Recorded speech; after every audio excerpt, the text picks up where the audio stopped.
Namaste and welcome to the Voice of Bharat. This bulletin is presented by the students of Ramakrishna Gyan Mandir, which is connected with RSV Vidyapit Group. Let us begin with today's key updates covering Indian news, special day, world affairs, sports, economy, education, weather, and our thought of the day. Special day. Today is observed as National Ayurveda Day, celebrated on Dhanvantari Jayanti, promoting India's ancient healing, science and its importance in public health. National news. Counting of votes for the Bihar Assembly elections 2025 is underway today. ISRO is preparing to launch the Earth Observation Satellite EOS-09 later this month. The Delhi car blast near Red Fort that killed 13 people is under NIA investigation, linked to an interstate terror module. Prime Minister Modi will leave for 2-day visit to Bhutan this evening to inaugurate key development projects. International news. G7 foreign ministers meet in Canada to discuss trade tensions, Gaza ceasefire and the Russia-Ukraine war. The US government shutdown continues, disrupting service nationwide. Radios operating continue in Nepal after last week's earthquake with global aid arriving. Education news.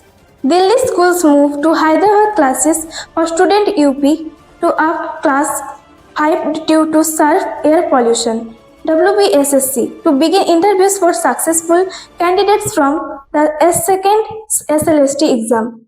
A study in Japan event is being held in New Delhi. Showcasing opportunities at Ritu Smekhan University.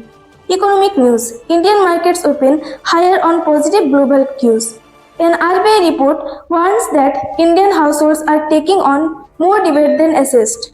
Gold prices show gradual recovery in global markets. Sports news. India faces Australia today in the 5th T20 at Brisbane, aiming for a 3-1 series win. WPL teams are finalizing their retention list ahead of this month's auction. Weather update. The day will be clear and sunny. This temperature with 31 to 32 degrees Celsius. Evening will be cool with lows near 19 to 20 degrees Celsius and moderate humidity with light breezes. RSV Vidyapit news. The management team of RSV Vidyapit visited Mohanpur South Public School and Ramakrishna Gyan Mandir to review preparations for the upcoming academic session. The visit focused on academic planning, school readiness and quality improvement across all RSV branch schools. Thought of the day. The best preparation for tomorrow is doing your best today. Thank you and have a great day.